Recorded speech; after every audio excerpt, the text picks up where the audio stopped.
اگر کوئی الزام لگے کسی بنیاد پر تو اسی بنیاد پر ہم جواب دیں گے.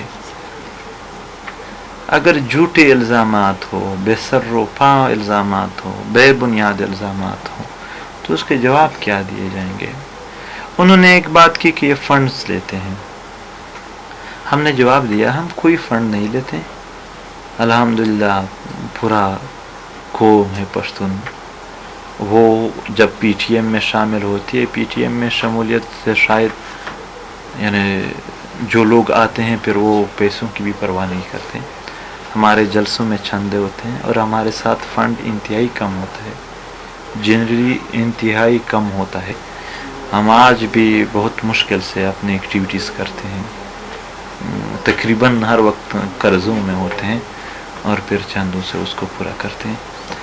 تو اتنا فنڈ تو ہے نہیں. اور دوسرا ہم یہی کہتے ہیں کہ پی ٹی ایم تو امن کی بات کر رہی ہے، مسنگ پرسنز کو عدالت میں پیش کرنے کی بات کر رہی ہے، آئین کی بات کر رہی ہے، ماورائے عدالت اموات کے خاتمے کی بات کر رہی ہے.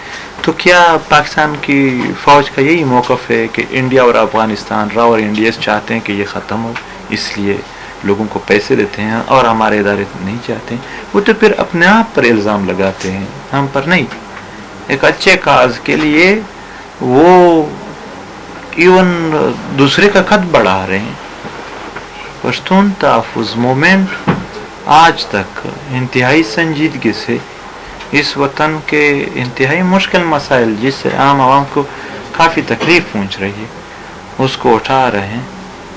اور یہ قیادت پشتون تحفظ مومنٹ کی قیادت جیلوں میں اور شہادتوں تک یہ کسی کو خوش کرنے کے لیے نہیں کرتے ہیں، اپنے سرزمین سے اپنی مٹی سے محبت کی خاطر کرتے ہیں. یہ جذبہ پیسوں سے کسی کو نہیں دلایا جا سکتا ہے. تو یہ جھوٹے الزامات ہے اور ان کے پاس جھوٹ کے علاوہ کچھ نہیں ہے. میں آپ کو ایک مثال دیتا ہوں. مبشر سیدھی ایک جرنلسٹ ہے، انہوں نے ایک ٹویٹ کیا تھا، آج بھی پڑھا ہے، کہ پورے مہینے تک میں فوج اور اداروں کے پیچھے پڑا تھا کہ آپ ایک ثبوت دے دیں کہ ان میں پیسے لیے، آپ چھوڑ دو، میں جو آپ لوگ زیادہ اطمینان بھی نہیں ظاہر کرتے میں چلا دوں گا اپنے چینل پر بھی، اپنے ٹویٹر پر بھی. اس نے کہا مہینے بعد یہی خبر ملا کہ اب اگر ہم یہ الزام نہ لگائے تو اور کیا کرے. سچ کا مقابلہ وہ جھوٹ سے کرنا چاہتے ہیں مگر کر نہیں پائیں گے. کبھی نفرت انگیز تقریر ہم نے نہیں کیا، کبھی نہیں کیا. ہم نے تو جو بیان کیا ہے اس کے ثبوت دیے ہیں، اس کی وضاحت کی ہے. بلکہ وضاحت تو چھوڑ، کوئی بھی آ جائے پی ٹی ایم کا جلسہ کور کرے، ایٹ دی اینڈ وہ خود ہی کہے گا کہ حقائق کیا ہے. چھوٹے بچوں کی، عورتوں کی، خود ان کی زبانی جب وہ ان کے حالات سنیں گے. پی ٹی ایم نے کوئی الزام نہیں لگایا ہے، ان کے اعمال کو صرف آئینہ دکھایا ہے.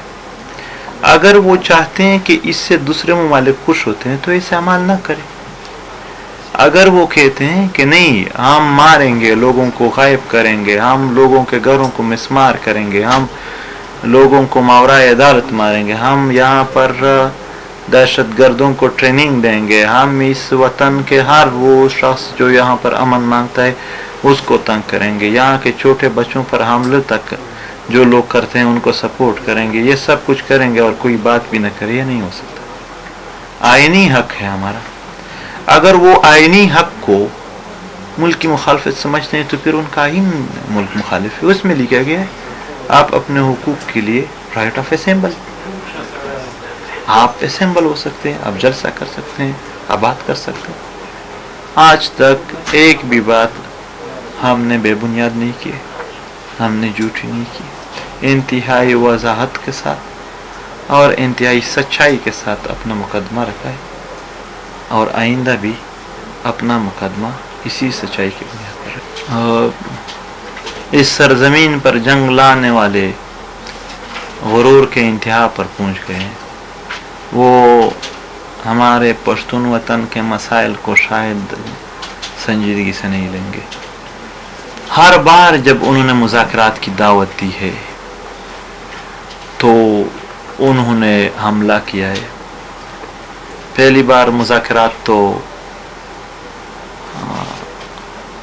2018 کے اوائل میں ہوئے، سب کے ساتھ ہوئے وہ. پھر ہم آ گئے، 1 مہینے کا ٹائم دیا.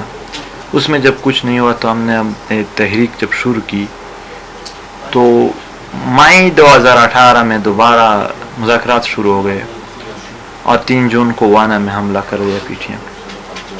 وہاں پر طالبان اور فوج نے بالکل مشترکہ کر دیا. اس کے بعد یہ مذاکرات ختم ہو گئے.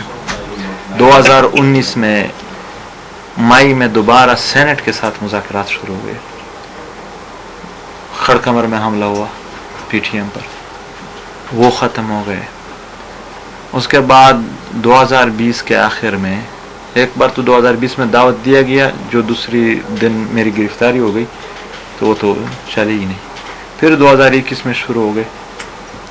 باقاعدہ پریس کانفرنس میں ہم نے دعوت قبول کیا اور اپنے کنسرنس کو بھی شو کیا، مگر علی وزیر کی گرفتاری ہو گئی اور مذاکرات یک طرفہ طور پر انہوں نے ختم کر دیے، بند کر دیے. کوئی سوال اور جواب بھی نہیں مل رہا. تو یہ صورتحال ہے ان کے. آج بھی ہم اس کے قائل ہیں کہ مذاکرات کے ذریعے پہلے تو آئین ہے. کون سے مذاکرات؟ شہریوں اور ملک کے درمیان آئین ہوتا ہے، مذاکرات تو فریق کے درمیان ہوتے ہیں. مگر اگر وہ پھر بھی چاہتے ہیں تو ہم مذاکرات پر یقین رکھتے ہیں. ہاں، مذاکرات سچے مذاکرات، ہمیں جھوٹ سے ٹرکایا نہیں جا سکے گا.